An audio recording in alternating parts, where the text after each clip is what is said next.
You're listening to the Pimpcron Podcast.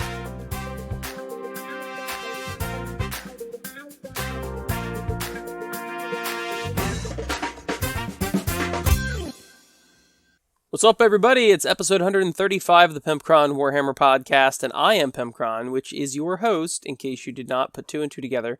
And we are brought to you today by GameMat.eu for pre-painted terrain and wonderful, splendid, adorable gaming mats. Don't know if adorable was suitable for that as an adjective, but you know what? We went with it, and now we're here. Also, our wonderful Patreon patrons, thank you for supporting the show. And what have I been up to? Oh, wait, what are we discussing tonight? We are discussing Piety and Pain, whether or not they want that or we want that not, and how to be a 40k politician or run a gaming group, and some of the kind of rough decisions that you have to make in there. And, one thing I did forget to mention in that segment, and I guess I'll just mention it here, is that another thing that you're going to have to deal with if you're running a gaming group and being in charge of everything is to make sure everybody's conduct is on par. Because, if you've got people acting a jerk to other customers or acting a jerk to the store or just acting a jerk to other players, you're going to have to at some point step in and kind of discipline. I mean, say, hey, dude, we don't act that way or whatever. Another thing I've ran into a couple times before, and one of my personal pet peeves, is that people will play their freaking cell phone music for the world to hear during a game.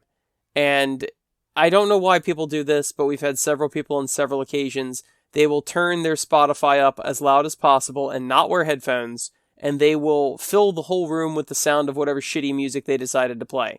And it doesn't matter what they're playing, it's shitty to somebody. And we did not all ask you to play the music in this room. Please put headphones on or don't play any music because it is obnoxious, just to let you know.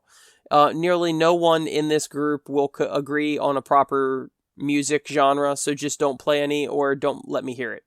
I've had to mention it to several players in the past. Hey, can you please, shut that off or whatever? And they look at you like you're a jerk, but it's something you gotta do because it sounds stupid, but it ends up being a not fun work environment for you playing games. And you're like, I'm sorry, excuse me, what? I can't hear you over Death Cab for Cutie. What did you say?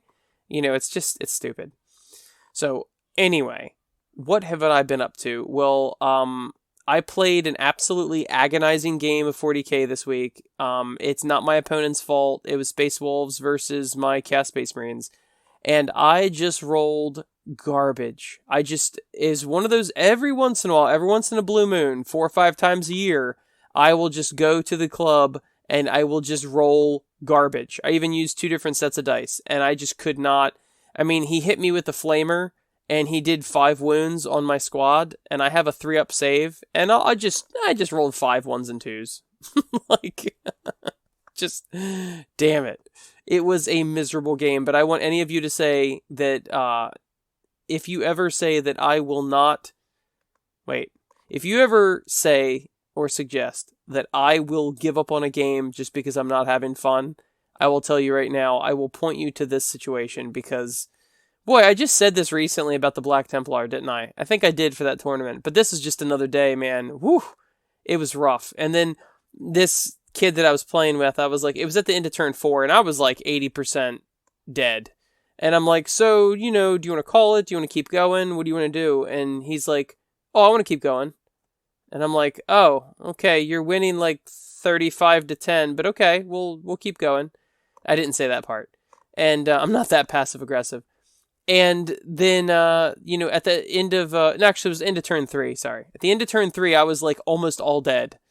And he wanted to keep going, despite winning head and shoulders over me. And I'm like, okay, fine. I'm not going to be a poor sport. I'm going to keep playing. And then at the end of turn 4, I had like a Dreadnought and some Warp Talons left. Like that was the rest of my whole army. And he had almost his whole army. And I'm like, so look, you're winning like 45-20 now. You want to keep going? You want to call it? And he's like, I want to keep playing. I'm like, oh my God. It was misery, but I'm not going to quit. I will not quit. So that was my week in gaming. And it was just, man, it was misery. One of those scenarios where you actually leave the gaming club depressed. It's just that And everything at that point, by the end of the game, I was like, oh, you wounded me. Well, let me just take these models off. I would roll the dice anyway, but yeah, I'd fail all the saves. Couldn't hit him, couldn't wound him, couldn't do anything. And that, my friends, is why brutality, you generally want to roll low, except for the times you don't. Because that way, if you're rolling high, you're rolling low, you're rolling one or the other. If I was rolling really low, which I was, then I would be doing a lot more melee and brutality that night, because that's low rolling. But I'm digressing into another topic. So, there's some very interesting excitement going on. I am pushing ever closer to Pimpcron TV on YouTube, and I will be making shows and things like that. It's still a couple weeks out because I was animating a model, one of those Todd McFarlane toys. I painted and green stuffed a hat on him and all that and made him into Pimpcron.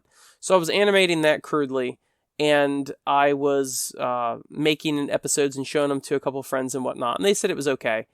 But then my friend TJ said, well, why don't you try VTubing? And I'm like, I don't know if I think YouTube's probably going to censor me if I try to put a vagina on the YouTube. Like I don't know exactly what VTubing is, but I assume it's vaginal, and I don't want any part in it. And then TJ was like, no, it's not vaginal at all unless you make it vaginal. No, he didn't say that. This conversation never happened, but he did tell me about VTubing. And essentially it's virtual YouTubing where you have an avatar that is motion captured with your face and your hands and all that. And I gotta tell you right now, it is not cheap. It is not cheap, but I am edging ever closer to having a fully rendered 3D Pimpcron that is going to be narrating the YouTube channel and is going to be the mascot for it. And he will be motion captured to me as I talk and do things like that. So super, super excited about this. The price tag is staggering to get this done. But with the help of the Patreon and all of that, I'm going to be able to afford this. So I'm pretty excited about it. And I'll keep you posted on that, because that is a whole new audience compared to the articles, compared to the podcast, a whole new new audience to reach, and I'm pretty excited about it. So, all right, let's get on with the show. We didn't actually have any letters this week, which saddened me. So please send me a letter at pimpcron@gmail.com that includes the second P, or Pimpcron at the Facebook page. And send me a letter, because I was so sad. I have no letters this week. All right, well, we will get the show on the road. Want that or want that not? Now is the time of the show where we discuss whether we want that or want that not. And this box of Piety and Pain contains two of my favorite armies, the Drukhari or Dark Eldar, and the Adeptus Sororitas or Sisters of Battle. So, we got a lot of ladies in this box. Almost all of them are ladies, although some of the Scourges are guys. But actually, a couple of the Witches are also guys. But it's mostly ladies. So what you get in this $170 starter set is you have 5 Scourges, you have a Venom, you have 10 Witches, you get the new plastic Lilith model, and it also looks like you get a Succubus, I think. 2, 4, 6, 8, 10. Nope, that was another Witch. And so 5 Scourges, a Venom, 10 Witches, and Lilith Hesperax. On the Sisters of Battle side, it appears that you get 5 Retributors and a Palatine, which is their leader there. I don't even know what a Palatine is. And then, of course, you also get the tank. What is that called? I can't think of what the tank is called. Damn it, I suck at this. It's not Executioner. What is it? The tank with the flamethrowers? What is it? The Immolator. There you go. It's the Immolator. And you also get 2 Armorium Cherubs. Well, that's worth the cover price alone. So as far as price goes, $170 for this box doesn't seem too bad. Of course, GW keeps raising their prices, so of course it doesn't seem too bad. But $170 is not half off, but it's a considerable discount, because the Dark Eldar half of it is practically like $120 or something like that. not even including the Sisters Battle set. And I think the 5 Retributors are $50 for Sisters, but anyway, it's really not a bad set. It's over $100 off, it appears, and, that's that.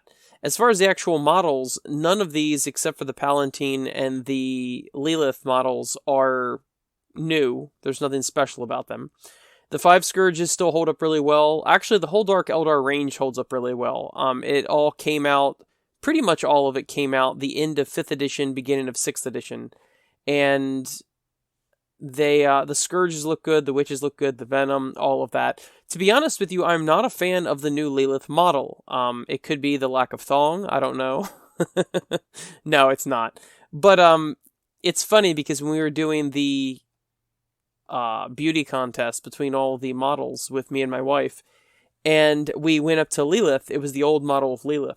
And one of the listeners, Grendel, one of our Patreon patrons, messaged me and goes, they do have a new model for Lilith, because at the time I thought they had revealed one. And he's like, yeah, but actually the new model doesn't look quite as good as the old one. And I do agree. The new model is totally serviceable. It's totally fine. But there is a little bit of character in the old fine-cast model of Lilith that the new one is kind of missing. I don't think, once again, that it's a terrible model, but it just doesn't really do anything for me, to be honest. And I think maybe there was bonus points for the thong. I don't know. So, to be honest, this whole set does not strike me as anything particularly worthwhile. It's $170, and it's got a bunch of models that were already out there, so that's nothing special. And the Palatine does not interest me at all. And Lilith, I don't usually play named characters, so the Lilith model is totally fine. The whole box is fine. It's $170 worth of just fine. And there's nothing to say about this. There really isn't. I don't know. I do technically have a Sisters Army. It's not assembled, but I do have one. Or the start to an army, I should say. And I do play Drukhari. So I could buy both of these, but I already own Witches, I already own Scourges, I already have 2 Venoms, and I'm not interested in Lilith. So personally, this set does absolutely nothing for me. $170, I think it'd be really sweet if it was $150 or $120, but it's not. So if you happen to be able to find someone to split this box with, it is actually worth your while. But if you don't, then it's not. I don't know what else to say about this. It's really, I was digging into this set, hoping that it would really strike me, and I'm like, oh man, I gotta have this set, and it's just like, meh. I don't even see, now if you threw in some of the, what are those Dreadnought things? I'm blanking here. The Sisters of Battle Dreadnought, the Penitent Engines and all that. You threw some of them in, those are some sweet models, and I would enjoy that. But just a couple Retributor ladies and a tank, meh. And as far as the actual lineup goes, as far as if you were to take both these halves and actually fight them together, the Sisters of Battle set, I think, would probably lose, because the Retributors are anti-vehicle, and the Venom is, practically not even, you can't even count that as a vehicle. But the Drukhari side of it, I don't know what the actual point lineup is, but the Drukhari side of it has anti-tank options, which are the Scourges, and the Witches can put a hurting on something. You give them extra attacks or whatever, you can definitely put a hurting on them. Make them strength 4 with one of the combat drugs, and now you're winning on 5s. And when the number of attacks they get is nuts. Not to mention Lilith, I'm certain, is no cakewalk in melee. So the Retributors are all like, oh, I'm going to shoot my Flamers or shoot my Meltas, and most of everything on the Drukhari side could not give a shit. So, now the Immolator's going to hurt them, or whatever that was called. I'm not looking it up again. But, still, it's just, I don't see this as a balanced set if it were really a 2-player starter set. And I just don't see anything interesting about it. So, if you totally are looking for the cheaper versions of these models, then go ahead and get it. But if not, I will not be joining you. This is a want that not for me. Just sheerly out of apathy. It's not a bad set. It's not offensive in any way. It's just kind of meh. They could have put any of the other units besides Retributors in there, and it would have been more interesting. Or, I would prefer to have more bodies than the tank. Keep the tank out of that. I know you're trying to make up some of your money by putting a tank in instead of models or whatever, but I'd rather not have the tank. So, either way, it is like a really apathetic want that not for me, unfortunately. Now it's time for Real Talk with Pimpcron. Hey everybody, it is the Pimpcron. Sorry, I'm gotta stay up with the times. It's Pimpcron now. And I want to discuss the politics of running a gaming club. I swear I have discussed this before on the podcast. I look back and I haven't. The problem is when you get to 135 episodes and over 350 articles, all the topics kind of just start blending together, unfortunately. So I do apologize if I've mentioned this before, but I don't think I have. Not in full. So you know that we have moved our group many, many times. And I wanted to just discuss some of the things that go into making hard decisions for the welfare of your group and trying to keep your group alive. Many of you actually live in areas where there are tons of choice for stores, but we live in no such area. We have more chickens than people in the 100-mile radius around where I live, and that's not even a joke. We're like the chicken capital of the world or something like that. We have multiple poultry companies and chicken raising in the counties around where I live. So, but anyway, we had, in the time that I have played this game, in a little over a decade, we have been to 4 different locations, and I will tell you exactly where they were in relation to me to illustrate how hard it is and how fragile our gaming community is. The first place that I ever played Warhammer in was about 40 minutes to 45 minutes northwest of me. I traveled that far to play Warhammer. Then we moved about 35 minutes west of me, and then we moved about 40 minutes north of me, and now we're currently back west about 30 minutes west of me. So that is where we've been, but you see all those are pretty far rides. Most people, especially if you live near DC or a city or in the suburbs, you might have 6 different stores. Well, you realize that all of these stores we've been to many of them did not exist at the same time the other ones did.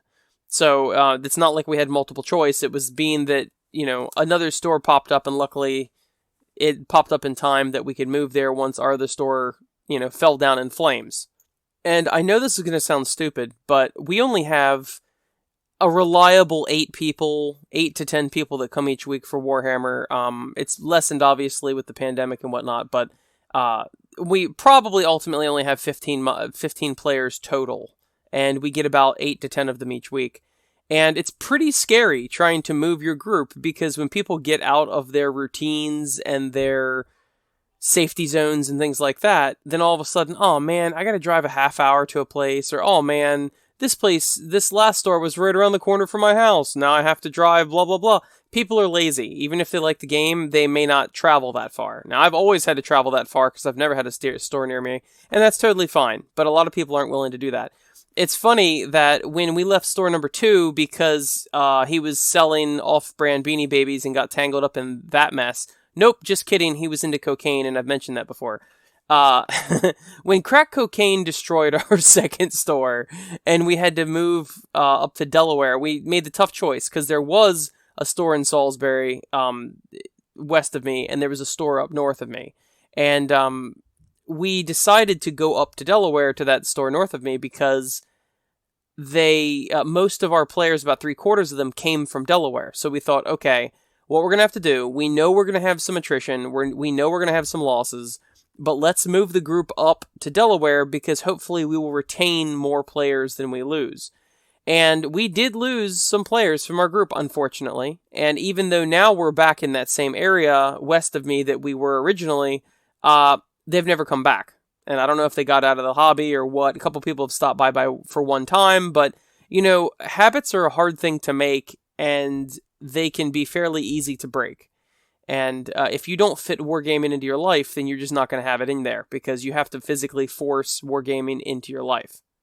It's like exercise or anything else. If you don't make time for it, you're not going to have time for it. And anyway, so that was one of the tough choices in running our group, is where do we move our group, because we don't want to lose anybody. I mean, these people are our friends. We're friendly with them. We laugh, we joke. We've got relationships with these people. But unfortunately, many of our relationships are only focused around wargaming and not around, like, we don't go over to each other's houses for barbecues or whatever, because a lot of us have very different lifestyles and backgrounds. So that's not super conducive. You usually hang out with people that are a match for you in your lifestyle and your values and all that. And otherwise, you have to have a commonality between you, like you're part of a rec department sport together, or you both like chess, or just even bar buddies, drinking buddies.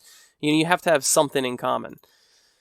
So that was one thing. Making those tough decisions for your group is really, really scary. Every time we've moved, we have lost people, but we've also gained people. So it's very much it's really a gamble, and it's a scary thing, but we have survived so far. And our group has slowly grown, even though people come and they go and all that. But that is one thing that was really scary.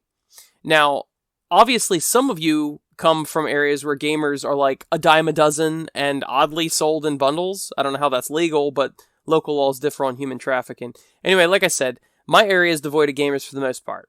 So over the years, I've made a policy of, quote, keeping 40K in the 40K club. There is a reason behind this, and it's not always popular, but it's another one of those hard decisions that I have to make in steering the club. And many times in the years past, including just even recently, we have other groups and other games and things like that show up. I say other groups, I don't mean other groups of players, but other groups of interests. So it could be, let's say, Necromunda, it could be Kill Team, it could be Blood Bowl, it could be Brutality, it could be whatever. And the problem is like, if you have a set night and your group is based around Warhammer and around 40K mostly, we have Age of Sigmar too, but you really need to keep it that way, because this is the dynamics, and this is such a hard thing to explain to people because a lot of people don't understand. And I run into this with Brutality as well, because I have several players in our club, probably a third of them also play Brutality, maybe half of them, something like that. And the problem is that some people, they will get excited about one game, let's say Brutality or Blood Bowl or whatever, and they start breaking off from the normal group. So let's just do a thought experiment, okay?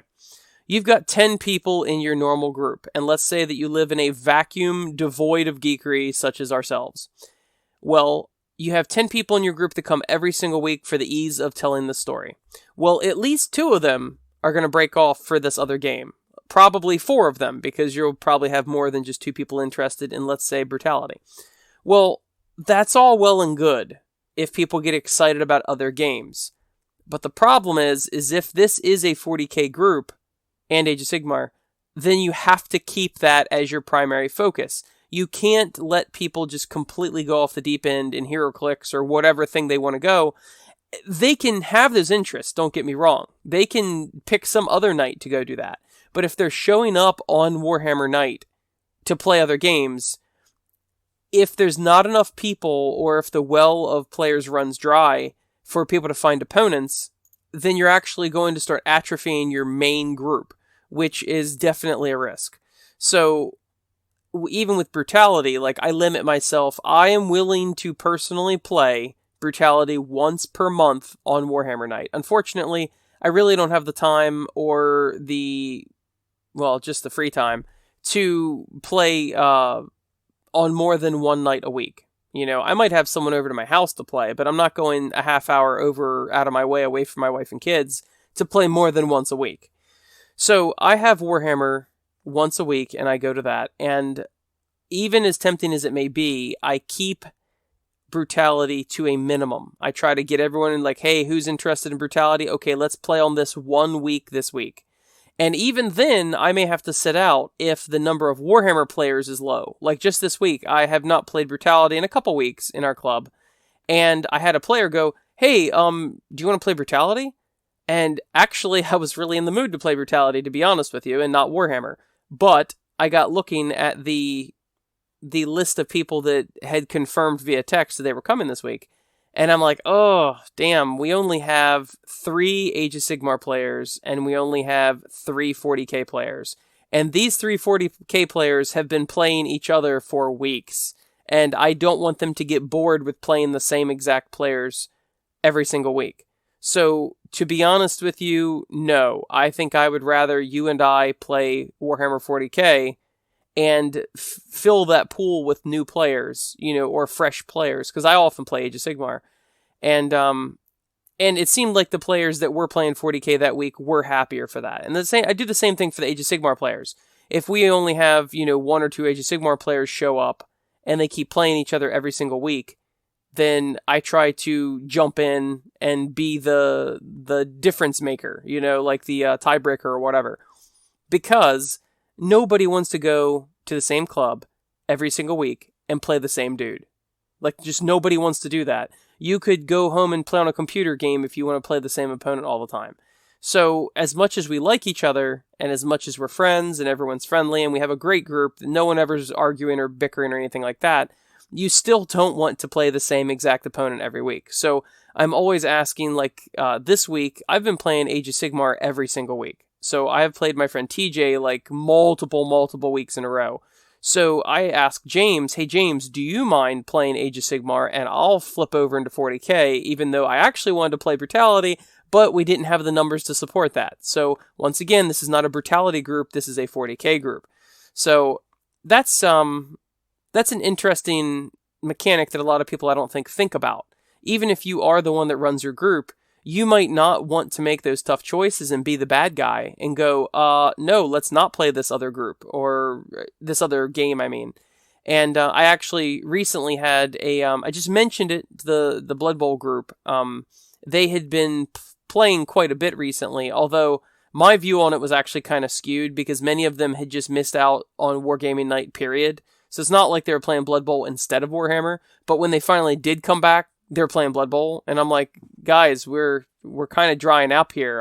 Our player base is now 6 people each week, partially because of COVID or whatever's happening. Just different seasons bring different players. People have different busyness in different times of their life. But I had to just gently. I wasn't trying to be an ass about it or anything like that. I just gently texted them and said, hey, if you don't mind, try to play Blood Bowl once per week, or once per month, or something like that, or just play on a different night. It's almost worse. It's almost worse for you to show up on Warhammer Night and play a different game when all the other players are struggling to not play the same damn player every single week, than for you just not to show up at all. Because if you don't show up at all, they don't realize that you have interest in other games. And it's a very weird mechanic, because a board game requires 2 players. I mean, generally. A board game like Warhammer or whatever requires 2 players. So you have to have other people interested in your game that you want to play in order to play it. So there's very much a social, mob mentality on that. And any aggregate mentalities, whether it be political or national or whatever, or in any group whatsoever, it's kind of like balancing on a ball. It can start leaning very much one way or the other towards oh, well, gosh, no one plays Warhammer now. I guess I'll just quit because I keep playing the same guy every single week. When you see everybody else playing, let's go back to that example of 10 players. You've got 10 players and 2 of them are playing Blood Bowl tonight, and 2 of them are playing Brutality tonight, and 2 of them are playing Necromunda tonight, and 2 of them are playing Kill Team tonight. What you end up doing, you splinter your group, and now you're 5 little groups of 2 people. And guess what? You're in the same boat as you were before all this, when just a couple people were breaking off, because you're like, well, gee, I'm playing the same dude every single week, and it gets boring. So the best thing to do is have a set night of the week, and you play this set game. For us, it's Age of Sigmar and 40k every single Wednesday night. So when we do that, then you know what to expect, and you can show up, and you don't have to worry about getting a game, and you don't have to worry about playing the same person over and over, because you know there's a large enough pool of players that will actually be able to play you, versus everybody splintering the group into small groups. And like I say, a lot of times like this week, I would much rather play Brutality, but I know the lifeblood of this group is 40k and Age of Sigmar.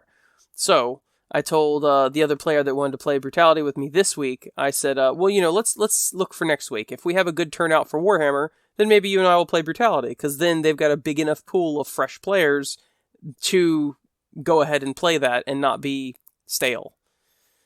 So, that's definitely something to worry about there. And going back to that group think, it's actually kind of funny. The leadership of a group, and I use that term extremely loosely because I organize the club, but I'm in no way a leader. Like, I'm not. Besides making some of the larger choices as far as like where the group should move, I'm not actually doing anything. We don't pay dues, we don't have minutes, we don't have meetings. Like, it's literally we show up and we hang out. So don't think for a second I'm trying to overblow my position here. But if there were to be a group leader, then it would be me, if you understand. Because there really is no need for leadership. But it's funny because I'm the one that organizes the group, I feel like maybe my opinion of things has bled into the group. I go to different gaming clubs, and it always seems to be one sort of pattern, which I kind of think is funny. The leader of the group will never, ever have a contrasting outlook than the group itself, which is funny, because either that means that the leader of the group ascends to match the outcome, the outlook of the group that was already existing, or the group itself slowly finds itself changing to the outlook of the leader. And what I'm saying by that is, certainly we do have a couple very competitive players in our group, but by and large, everybody is pretty chill. And also, I kind of help manipulate that in a way, because I'm the one that does the demos. So anytime we get a new player, I'm running the demo for them, and then I can initiate them in the way that we want to play as a group. And I'm not saying that I manipulate the players into wanting to play casually and just for fun rather than hardcore competitive, but it is weird how that is always a match. I've went to some groups that are hyper competitive. Guess what? Their leader of the group is hyper competitive. I go to some groups that are super relaxed like ours, and guess what? The leader's really relaxed. Isn't that weird how that always happens? And I tend to think that it's got to be a certain staining or a certain tint that the leader puts on the group as far as their outlook and what they expect. And then if you're also like me and you're the one that is the demo player for new players, then you also show them, hey, look, it's about rolling dice, it's about having fun. And they go, which model should I buy? And I go, well, which model do you like? I mean, it doesn't, and you don't put a whole lot of emphasis on, oh, well, shit, okay, the meta is... And we actually have one player that I have to keep him away from the new players. Because A, he doesn't pick up on context clues, and when I'm fudging dice rolls on a playtest or on a demo to make the new players have a good time, he's going to call me out on it. You're actually AP3 on that. And I'm like, oh my God, shut up. Where I'm just trying to have the new players have fun. And, I'm, of course, trying to softball the new players. And then another thing is that he will corner the new players and go, oh, no, don't buy that box of models. No, they're garbage. No, what you need is you need to get A, B, and C, and you need to get 2 boxes of B, and you need to get 1 of C, because currently in the meta, A and C are really good, and B will modify them, and blah, blah. He just starts, and I'm like, dude, these new players, I don't want them to have that mindset. And what that new player will do is, even though people do have their own preferences in the way they play, that new player will join the group and, number one, add their distinctiveness to the soup of community, but also they will also be flavored by the community they have joined. So somebody that is hyper competitive can be diluted into just more casual play where they have fun. And somebody that's really casual that joins a hyper-competitive group will slowly find themselves being more and more competitive. It's just the way it is. So, I apologize if I've rambled on this, but I have obviously a lot to say on it, and a lot of thought is put behind it. So, if you are the leader of your group, you definitely have tough decisions to make, and I think that it is a fun position to be in, but also you have to think about things, and it's not always the easy decisions. So sometimes you have to be, like I just had an article this week about keeping your hobby space clean, and how I'm usually the one, although most of my players are pretty good about this, but you don't leave trash in your gaming space. Don't make your store pick up after your group. I am always extremely conscientious about our group being inconvenient or rude to the store. And whether or not my players were already this way, or whether they've gotten it from me, or whatever, I don't know. But our group, unless it's an accident, never leaves trash, never leaves the place a mess, and all that, and other groups do. The Dungeons & Dragons groups got kicked out of our store because all they would do is leave a pile of trash sticking out of the trash can, never change it, and never tell the store, or whatever, and they'd leave coffee cups and all that on the tables, and eventually they got kicked out because they couldn't respect the area. And even after Shorehammer, it's funny, I've had the Shorehammer, the hotel staff tell us that we're the most courteous group out of everybody. And it's because after we're done picking up and all of that, we literally comb the whole big ballrooms that we rent out, and we pick up any trash, we pick up any dice, we pick up everything. I mean, just try to make it nice. You should not disrespect the area that you're renting. And it's just all very interesting how the leadership can tint the view of the group. So, anyway, that is basically being a leader, and that's basically being a politician for Warhammer. Anyway, thank you so much to GameMat.eu for supporting the show, and my beautiful, sexy, good-smelling Patreon patrons. I greatly appreciate it, and I will see you next week.